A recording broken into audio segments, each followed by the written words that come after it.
Good morning, everyone.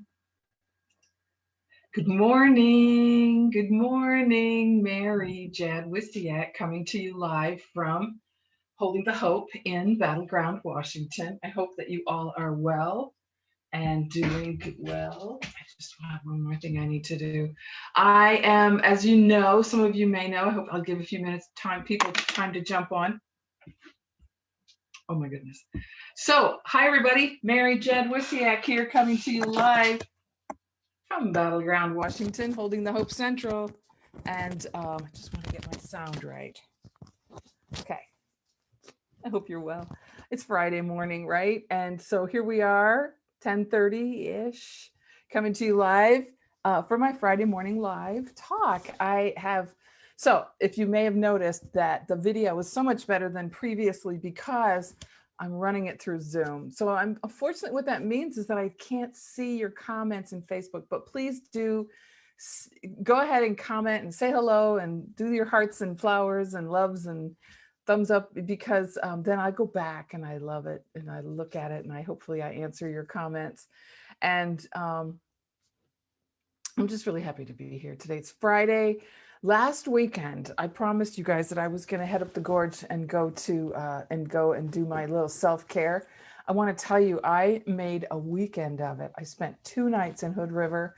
I visited with good friends. I had lunch out and a pedicure and a bath and a wrap and a massage. I mean, I went all out and had a weekend that I have been needing for a really long time. So that was fantastic. And so here we are. It's a Friday again. And I'm coming to you from Battleground, Washington. And I want to talk to you a little bit today about suicide prevention, right? It's one of those things that a lot of people don't want to talk about, but it's been in the news lately. Some of you may have heard. And so I thought, well, this is it's a good opportunity to talk about it because, as you know, every Friday I talk about one of the modules from our CARES Toolkit. And if you don't know about the CARES Toolkit, head on over to carestoolkit.com, CARES toolkit.com. And it is a toolkit that's created for continuing education for peer support specialists. It's pretty basic. There's 12 modules. Each module is about an hour long. And then there's lots and lots of continuing links. So if you want to drive and resources and PDFs and stuff that are added to each module. So if you want to take a deep dive into any one of the topics that are there, we provide you with an opportunity to do that. Yeah, so that's what's happening. And so one of the modules is peers care about suicide prevention. Now, this is a topic that I have been teaching and training on for close to 15 years. I had an 11-year contract with the Youth Suicide Prevention Program here through Holding the Hope. And it was a great time. I really got to know a lot of people. I traveled all over Southwest Washington talking about youth suicide prevention. I am a trainer coach for Living Works, which has the Assist workshop and also has the Safe Talk workshop. And they've got a really great online workshop now whose name escapes me. It'll come to me sometime randomly in the future. Living Works Start is the name of it. And so it's a really great online class. And so I just, it's one of those topics that I have talked about for so long. And I truly believe that everyone has a role in suicide prevention. And so I want to talk about the role of peer support in suicide prevention. We kind of think, oh, that's beyond our scope, right? That's not something that we do. But I really think that it's something that anyone can do, whether you're a clinical person, whether you're a mom, whether you're a store clerk, whether you're a sporting coach at a school, teacher, counselor, whatever. I think that everyone has a role in suicide prevention. And today I'm going to talk about the peer support role in suicide prevention.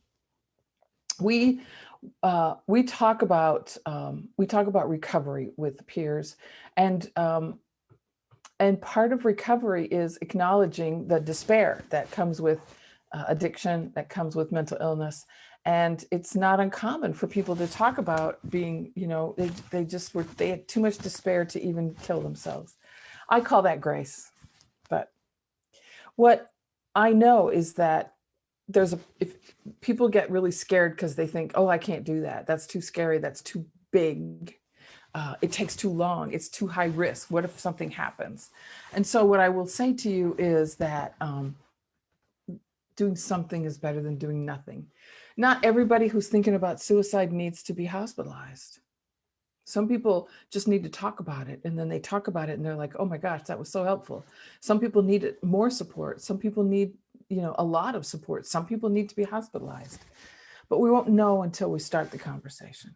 So I want to talk to you about what I call care, connect, ask, refer, encourage. Now, this is just a quick breakdown. If you go to the CARES Toolkit, there's a 1-hour module. If you go to the Peer Support Training Center in our on-demand workshop, there is a full day workshop on supporting peers in crisis, and then a whole half is supporting peers in crisis, and the second half is all suicide prevention. So it's like 4 hours of this. I'm going to give you 10 minutes because I think it's worth it. Now, when we talk about people who are so sad that they're thinking of killing themselves, that's not a checklist. That's a heart-to-heart conversation. And the first thing that we need to do is we really need to connect with somebody. We need to be able to let them know that we see them, that we see their pain, that we see their distress, their anxiety, whatever it is that we're seeing. And we need to connect with them on a way that they connect back, or at least they're not dismissing us, right? I really think that it's a spiritual conversation. It's a soul to soul. It's a heart to heart conversation. And when we connect with people, we just have to say what we see, which is, you've been late for work for the last week and you're never late. This is new. This is new. I see that you're wearing the same clothes that you've been wearing for a long time, and that's not the same. That's not normal for you. I see that you're really distracted. I see that I see that you're sad. Whatever it is that you see that's different, we need to be able to let people know that we see them, and then we need to ask directly about suicide. And you can connect those two together. Sometimes when people are acting this way, or when people are drinking a lot and they don't typically drink, when people begin to lose faith in their work, or lose any kind of connection with their family, or they start to isolate, it's because they're thinking about suicide. And I'm wondering if you're thinking about suicide. So when we ask directly, I call it the no dodge question. It's in the present tense right now. We use the word suicide, or we use the words kill yourself. We don't use the words hurt yourself, because that's a whole different behavior. We don't make it really vague. Like, I'm just wondering what's up. Like, that's right. We ask a direct question is going to get a direct answer.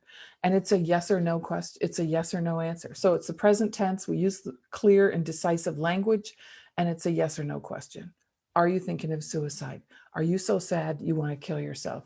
Do things seem so bad that the only way out is to die?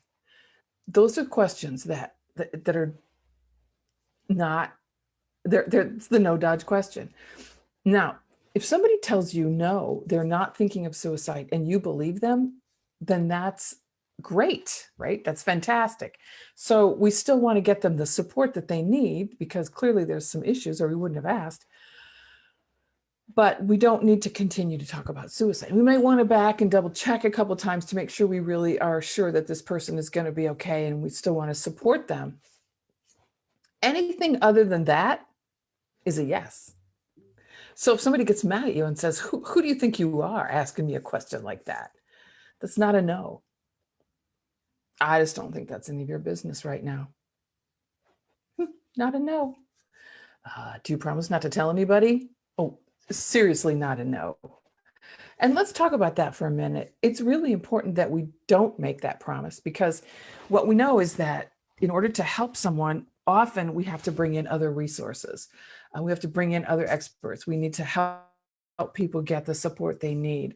And if you promise secrecy, you've just eliminated all help. And you might be a very nice person, but you're highly unlikely you're the one that has what everybody needs. So we always want to be able to bring in outside support for this person. And so we can promise confidentiality. We can promise we're only going to tell the people we need to tell for this person to get the help they need. We might even say, I have to tell somebody, who would you like it to be? So that they get to choose who also gets brought into this conversation. But we never promise to keep this a secret. It's just an unkeepable promise. And it's actually a harmful promise if we make that. So we want to ask the question clearly and directly and in a no dodge manner. And then we want to refer, which is, now that doesn't mean that we just go, oh, okay, well, here's a phone number. We want to have a conversation with that person and listen to them and really listen to what they need and get them the help that they need and the support that they need and the support that they want. And if they don't want any support, we might have to do that anyway, because we have, as peers, we're working in this industry, we have some very specific ethical duties. And so there's no duty to report for suicide, just in case you're wondering. There is for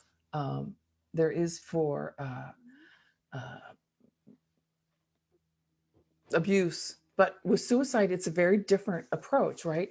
We can't. It's the one thing, if you're a danger to yourself or a danger to others, it's the one thing that you can break the confidentiality around. But there's no law that requires you to do this. Now, having said that, there's probably some personnel policies in your work that require you to do this, and there might be some ethical responses that are going to propel you to do the right thing and doubt this person. So we don't ever want to keep it a secret, but we do want to get this person the resources that they need and the support that they need in order to be able to move forward with their recovery, which is what the E is we want to be able to encourage them that they can get well, right? We might have a story of suicide for ourselves that might be relevant at this point. I am not saying that you should give the whole story about how you were feeling and why you were feeling and how you tried it and all that. No, but you might want to say something like, I understand the despair that you're feeling. I have felt it as well. And I am no longer feeling that. And here's what helped me. I mean, that's what peer support is, right? We bring our story to the situation if it's helpful. It's next week. We're going to talk about telling your story. So I wanted you to just have that simple 4-step process. Connect with the person, say what you see, ask them if they're having thoughts of suicide with a direct, no dodge question, get them the resources and the referrals that they need in order to be able to move forward in their recovery, and encourage them either with your own story or with the facts that we know that people get well, and that when people get help from suicide, chances are they never get back here. Or if they do, they know how to help get themselves out of it. That feeling suicidal is not the same as being doomed to die. Just you can help yourself with this. It is treatable. It is absolutely something that can improve. So we want people to know that, right? So that's my spiel for today, is care, right? Peers care about suicide prevention. And quite frankly, if you're not a peer supporter, if you're anybody out there listening to this, I want you to know you can use those same 4-step processes. But the other thing that you can do is you can use the National Suicide Prevention Hotline, which is 1-800-273-8255. And you can text 741-741. But if you call the National Suicide Prevention Hotline, which is 1-800-273-TALK or 1-800-273-8255, you can talk to those people and say, I'm worried about my friend. Should I be? And you can describe to them what you're seeing. You can call them while you're sitting with your peer or with your friend and hand them the phone and invite them to have a conversation with the other person on the end. And you always want to leave that person with that number, either the local crisis response number or the National Suicide Prevention Hotline, so that they can always have somebody that they can reach out to if you're not available. It's simple, right? It's a simple thing that we can do that can save a life. And who doesn't want to save a life, right? It's a powerful thing that we can do. Just listening to somebody and letting them know that you care enough to step up and have a really hard conversation or a really uncomfortable conversation. And you don't have to be really good friends with this person, right? Sometimes it's almost easier with a stranger than it is with somebody that you know really well. So I want to encourage you to go ahead and step out. If you're interested in the suicide prevention training that we do, of course, as I said, you can go to the peersupporttrainingcenter.com and look on the on-demand trainings, and it's in there. It's in our advanced training series, and it's also as part, you can get the very short version in the basic training, the 1-hour module, and you can also find it in the CARES toolkit, which was created a couple of years ago with by my friend Stephanie Lane and I. We just had this great idea. We put together the toolkit, and I'm super excited about it because I just feel like it's this on-demand toolkit that is available to you when you need it. You can use it from your car right before you walk in to see a client. You can punch up, you can open one of the modules. It's accessible from, it's got a login, so you can use any device to access it. You can brush up on some basic stuff. You can support your peers that are new by sharing it with them. I mean, there's just lots of ways that you can use this toolkit to enhance your skills. And remember, I told you that each module in the toolkit has lots and lots of links that you can use to also find articles and further your learning on that particular topic, which are not available in the on-demand workshop. You just get the video. So also when you buy the when you buy the toolkit, you get a 4-hour recovering resiliency training for free and a workbook that goes along with it. So it's very exciting. And there's lots of stuff that you have. And if you buy the corporate version, you also get 5 logins and you get 1 hour of consultation from me or any of the consultants that work with Holding the Hope that are experts in that particular area that you need help in.